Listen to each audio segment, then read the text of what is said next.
driving a blip. Ooh, that is really unnerving.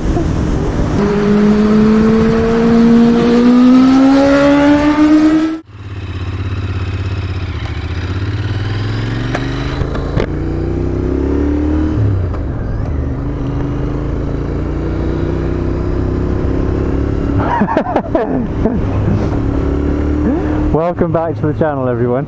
We are back out on another Royal Enfield. So we're having a bit of a Royal Enfield theme at the moment on this channel. And the last video we did of an actual road test was of the new Meteor 350. Today we're riding its bigger brother. This is the Interceptor 650. Bike launched in 2018 as Royal Enfield's first effort as a twin. So obviously a lot of their engine development in the past was single cylinder engines, and they not sure which way to go here. A lot of the effort was single cylinder engines, and this is their first twin. So it's called the Interceptor 650, and obviously it's a retro looking bike, as is customary for Royal Enfield. And I'm riding it for the first time today, so this is my first experience on a bike. It's great fun. Let's try the brake.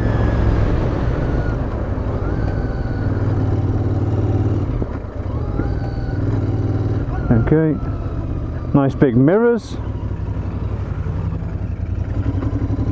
and listen to that thump thump, as people like to describe it, of a Royal Enfield engine. Listen to that, wow. I've never ridden an Interceptor 650 before. I've got to tell you, it's great fun. Look at this. Okay, so I'll tell you a little bit about the bike. Obviously I mentioned that it's a parallel twin unit. It's 648 cc's, so hence the name Interceptor 650. See if we can get round here.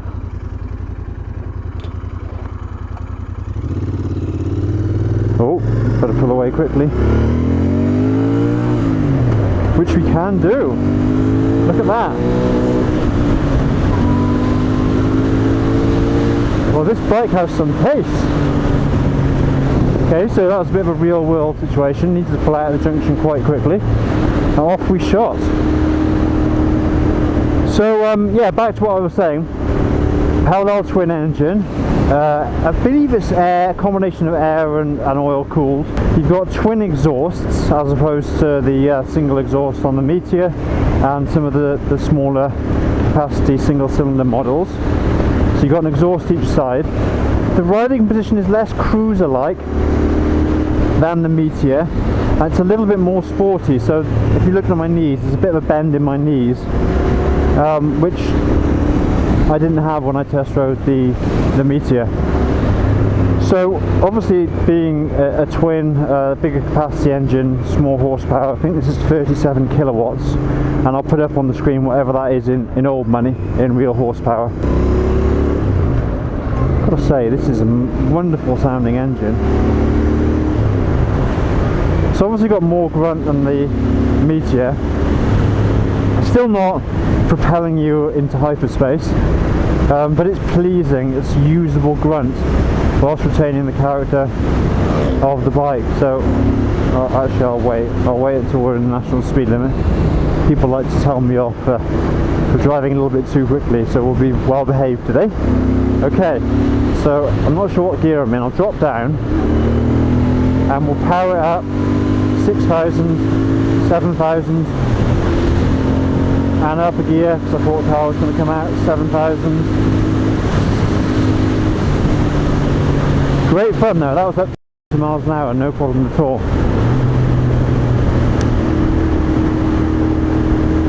Now I'll use the acceleration on just to nip around this car. Nobody coming, indicate.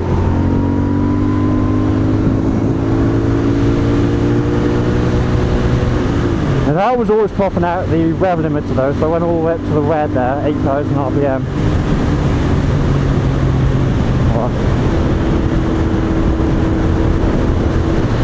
Okay. Just apply the brakes. Rear brake. 320mm disc up front. 240mm single disc at the rear. Both work very well, effectively bringing me to a stop. Oh, okay, they're indicating, but that doesn't necessarily mean the car's not going to carry straight on. Okay, so pull out.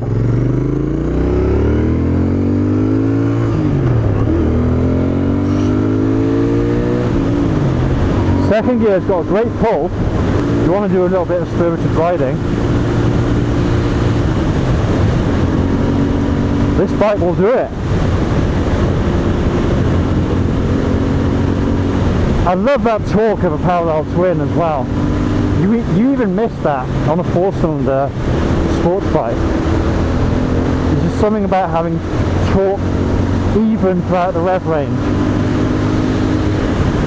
Okay, let's go up.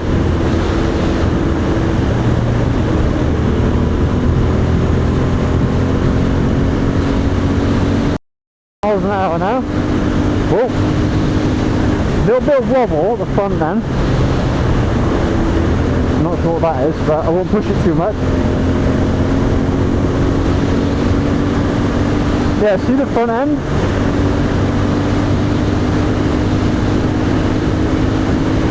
A little bit of a shimmy at higher speed, so but back down to 40. Okay, so now obeying the speed limit. That's not really what this bike's about. It's about just casual touring or an enjoyable ride on a summer's evening. It's not really for thrashing, to be honest, so. But it's good to know it can do it. Okay, so shoulder check, round we go. Go on some slower speed roads now. One thing I will say, I found the gear change much more conventional and intuitive on the Interceptor compared to the new Meteor. I know they've gone a little bit out there with the Meteor with the switches that are toggles, going back to the old days of motorcycling with advancing the ignition and that kind of thing. You had toggle switches, and I like it. I like the touches they made to hark back to the bygone days. But I find the gear change on this very intuitive because you don't have that paddle at the back, which you do when your foot's out there. You have the paddle right out there. This one, look, I'm just so used to using the top of my foot to go up. That's great. It really, really works. Drop down again. Okay, let's talk about the economy of this bike. We'll try and cover everything. So, to purchase this vehicle, you will have to outlay between £6,099 and £6,399, and that basically depends on paint. So this is candy orange you've got here on the tank. You've got the oil tank cover is black, the fenders are silver, and you've got a lot of chrome work on the bike, but the tank is orange on this one. You have a blue tank, and I think you have a special edition chrome polished tank, whatever finish they would call that. That puts you up into the higher price bracket of £6,399. Still a great bike for £7,000, and the £7,000 category is something that manufacturers are beginning to fight over again. So you've got the Triumph Trident, which is just over £7,000, I think. You've got the Kawasaki Ninja 650, which similar riding position to this, probably a little bit more sporty, but not much. And I have owned that bike for a couple of years, so I feel similar riding that kind of bike to this, even though the look is totally different. You've got the Honda, the CBR 650F, something like that. That's a 4-cylinder, again quite an upright but sporty looking bike. All of these bikes fighting for the £7,000 territory. The Royal Enfield comes in a little bit lower than that, so you're much closer to 6 than you are 7. But nevertheless, it's still a good 2, depending on what you spec it, £2,500 above the Meteor. But then you get double the number of cylinders and you get almost twice the horsepower of the Meteor. So it is what it is, really. Yeah, you pay your money and takes your choice. For longer journeys, it's definitely nice to have the extra power of this for the extra money. Talking of longer journeys, fuel economy, we're at 4.2 litres per 100 kms. The tank holds 13.7 litres, which is interesting actually, and if you calculate it, it's actually 3 imperial gallons. So talking of harking back to the past, they decided to size the fuel capacity in gallons and then convert it to litres, not the other way around. So that's a nice touch. It appeals to me anyway. Okay, so economy, you're looking at about 6, maybe 6.5 grand to buy the bike new. Then you're looking at a fuel economy of 4.2 litres per 100. Probably not dissimilar to other twins in this category. You have got performance that's I think 34 kilowatts. It's just under 50 brake horsepower I think, but again I'll check that. And you've got a nice bike to ride. It's not going to kill you with the you know, blistering performance. It's enjoyable. Let's just try and do a quick overtake. So we're not looking at a 206. Look at that. It's got it. It's got the performance. It feels just like my my Ninja 650 parallel twin. It feels really like that. Obviously the Ninja had an extra 20 brake horsepower on top, but it's not too dissimilar. Okay, so we talked a little bit about the performance. You're going to enjoy riding this bike. The throttle response is great. Obviously it's fuel injection, doesn't rev out that high. Like a sports bike, obviously more of a retro cruiser. Oh, just going to make it. Cornering's good, look at that. Ah, be careful here. You've just pulled onto a road with loose gravel.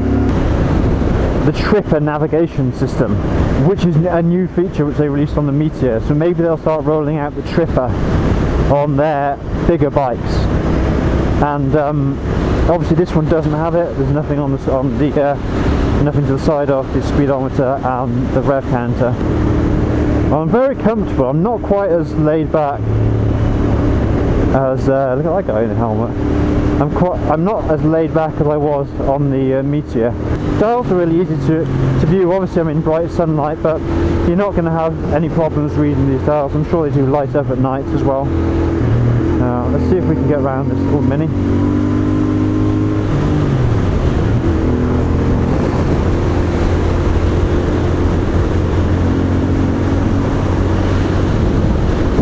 Can't quite see out that mirror, it needs adjusting. I've tried adjusting it and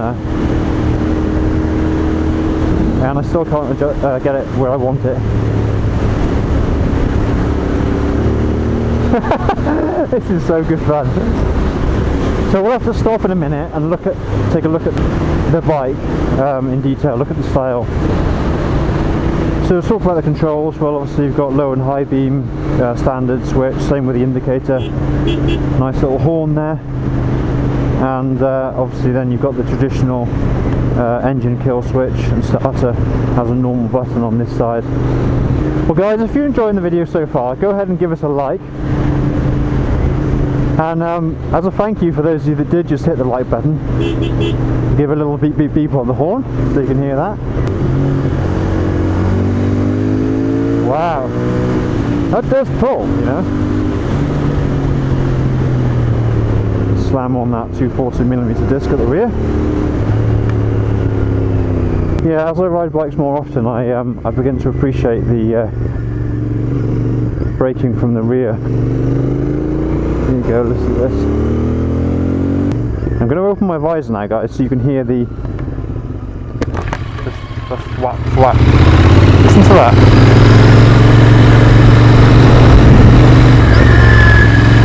And there's a nice, pleasing whine on over on this. Oh, there it goes. Wow. That brings me on to my next topic, which is the rumours of the Meteor 650. And that is enough to pipe anyone's interest. You know, if you've got the looks and the style of the new Meteor, with the Tripper navigation, with the build quality, and then they whack in a 650 twin, that's going to be some motorcycle. That's going to be a very difficult proposition to turn down. Interestingly, those are floodgates. If you're interested in those large metal gates to protect these houses from flooding. This is Upton upon 7. There's some. Oh, cool! Look at that. garage for motorbikes. Very old looking. Okay, so here we've got the Royal Enfield Interceptor 650 this time, parked up in the glorious sunshine of Worcestershire.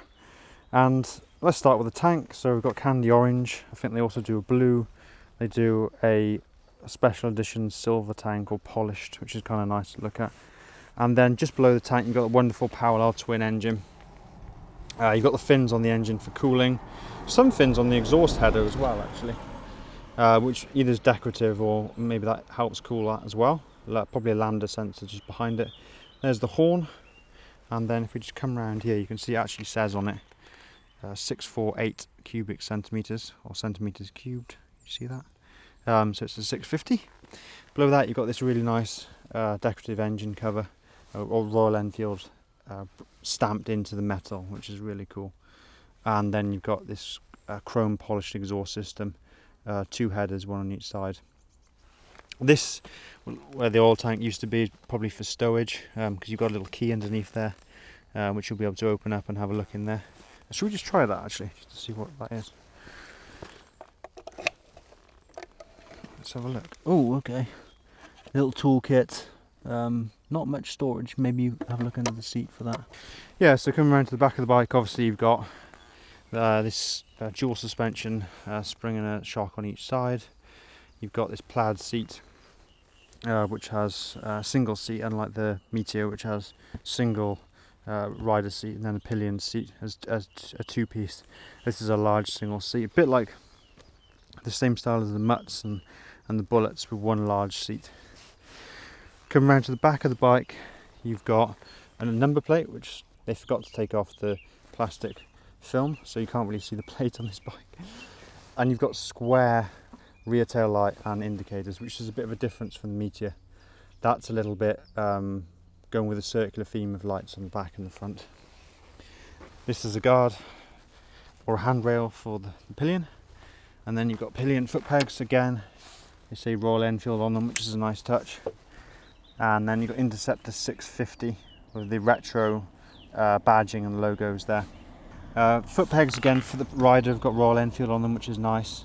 So then we've got this very retro tank badge, and I saw in this showroom in 1958 Royal Enfield, and this looked almost identical to that. So they've obviously stuck with their roots and kept the badging and the graphical design very similar to the heritage bikes. Coming up to the front, we've got traditional controls on the indicators, the horn, the lights for main beam and dipped, and then on the other side you've got the kill switch and the ignition.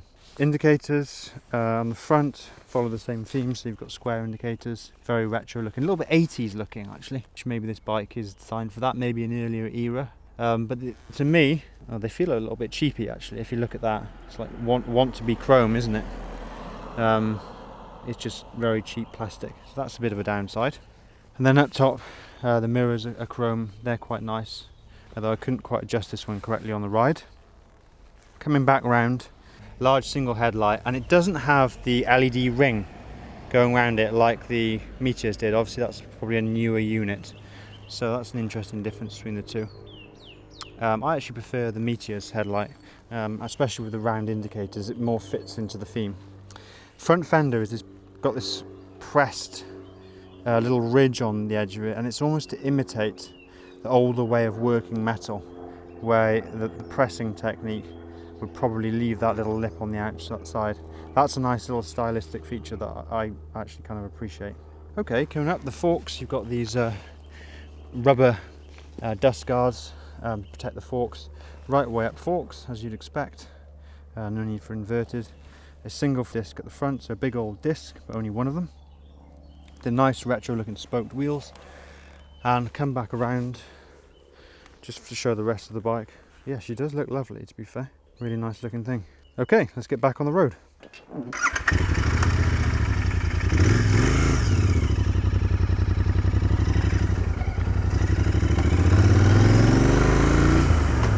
Now let's give it a bit of a whirl now. So feel that torque throughout the rev range. You can just pick up and up. And off it goes, and it's pulling and it's pulling.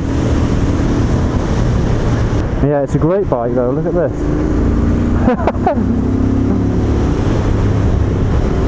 Oh, I'll slow down now. There's a lot of pedestrians on this road, isn't there? Be sensible.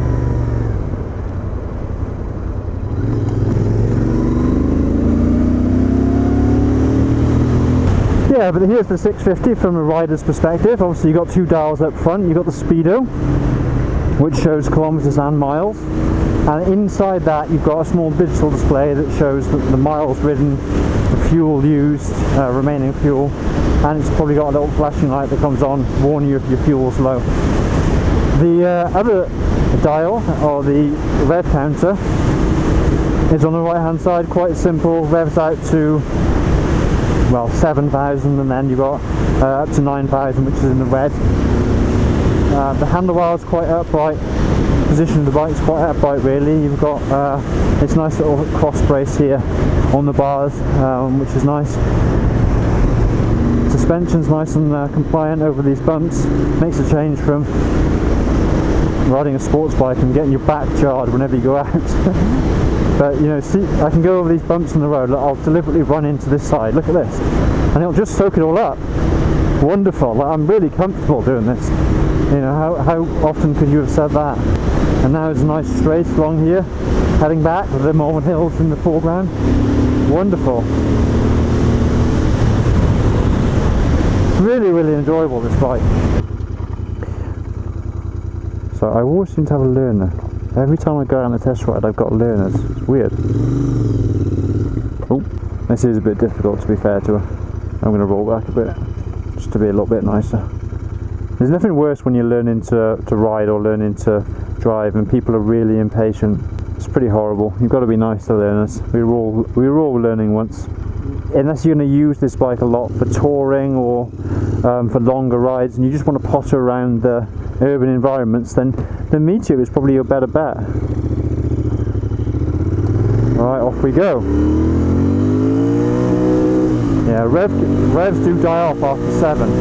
Yeah, see that? It's limited. Open it up. And right, wind resistance. Let's talk about that as I'm going some. I can definitely feel buffeting, and it's pulling my arms a little bit because I'm quite upright. So I'm going to blip. Ooh, that is really unnerving. As you start to go fast on this bike, the front end squirms. That really is unnerving. Slow down here, I'm going into a 30. That is really unnerving, actually. I think, to be honest, you'd probably soon get used to the power. Everyone's out today, isn't it? See if we can go. Oh, there we go. Yeah, I think you'd soon get used to the power. So if you're looking at something to zip round on, then probably a Royal Enfield isn't for you. More of a cruiser. But that does beg the question then, why would you get this over the Meteor? Because neither is going to be breathtakingly fast. I mean, this is pleasant. Got this little Fiat 500 Abarth. Always like those.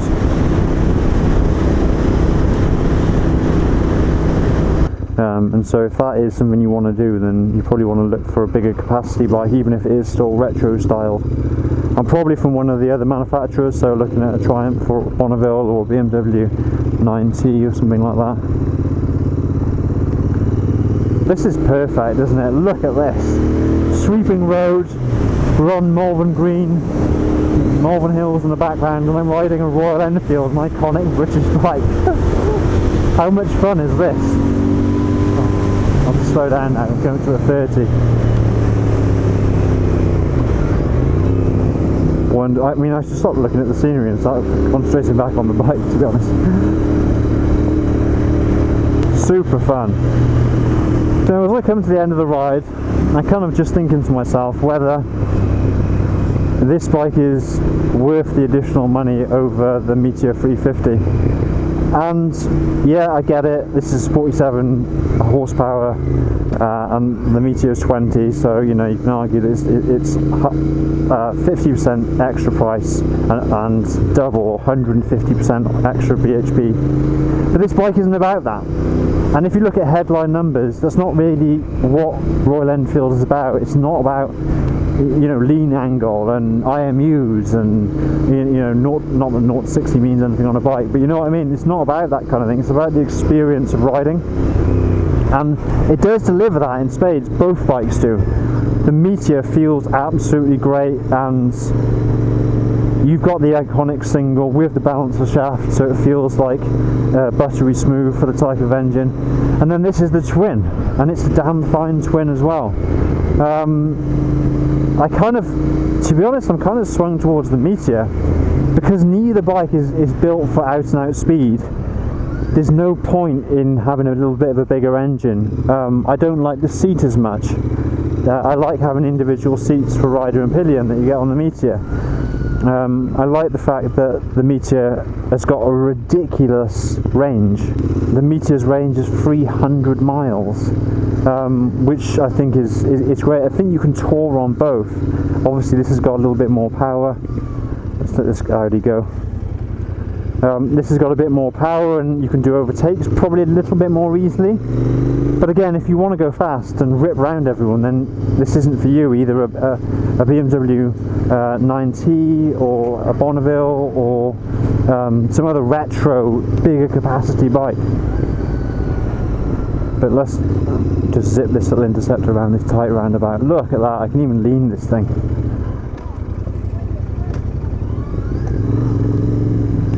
Now again. Okay.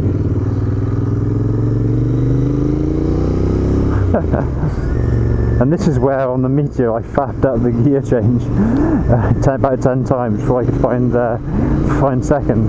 And I don't do that on the Interceptor because it's got a conventional gear shifter, which is nice.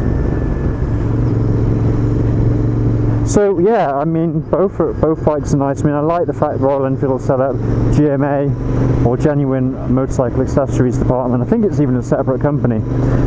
And that's because people were just customising the Thunderbirds and now the Meteor, the Interceptors. In their home markets, everybody was customising these bikes. And so they've actually provided quite inexpensive motorcycle accessories, which are legitimate, and you can add or customise these bikes quite a lot. It's a really nice feature. Yeah, look at that, a nice thump as I just make my way through suburbia. Oh, now look, I've got wrong gear here, probably in third or second, but see that I can just lean a little bit back on the throttle. Yeah, I was in third. And lean a little bit back on the throttle, easy to just pull out of the roundabout. You'd struggle to do that on a sports bike. Come off that at, you know, 5-10 miles an hour in third, you'd be very flat in torque. What a perfect day for this as well. Really, really nice. I wish more days like this in the UK. It's the one killer thing about living here. Is when it's sunny and warm, it's beautiful. Like, got the history and the culture, the greenery. But when it rains for ages, and you really, yeah, that's your lot sort of thing. You can't do anything. If you really like our content, then consider subscribing. We're going to try and do lots of bike reviews. Seems to be something that's really popular on the channel at the moment, and inevitably Royal Enfield content is going to be part of that. I'm obviously getting the Meteor myself. I've spoke to the guys today, and they assure me that it won't be too long. Imminently, my bike, which is the Supernova, is landing. So stay tuned on the channel, guys, and we'll try and get a load of content out about that particular bike. Alright, then I'm going to find someone to pull over, and I'll catch you in the next video.